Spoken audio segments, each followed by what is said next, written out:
Takže 15. mája sa stala veľmi nepríjemná udalosť zase v Betliarskom parku, už druhá.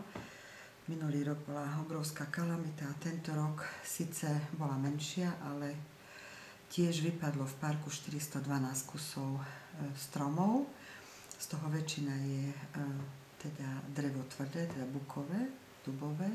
Takže pršalo viac dní a vlastne koreňové systémy stromov boli podmité. No a stačil vietor, ktorý potom prišiel a tieto stromy nám povyvracalo.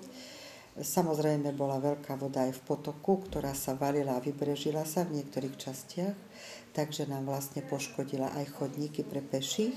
Stromy, ktoré sa vyvrátili, v podstate poškodili aj niektoré naše budovy v parku, drobnú parkovú architektúru ako pivnicu alebo mostík, ktorý sme v podstate dali teraz opraviť ku altánku na jazere.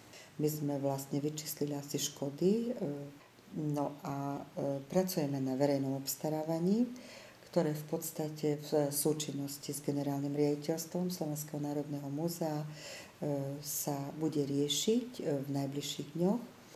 Vlastne podľa pokynov Národného múzea by sme realizovali odstránenie kalamity čím skôr, teda chceme čím skôr odstrániť. Pravdepodobne sa vyberie firma, ktorá by teda túto kalamitu mala odstrániť.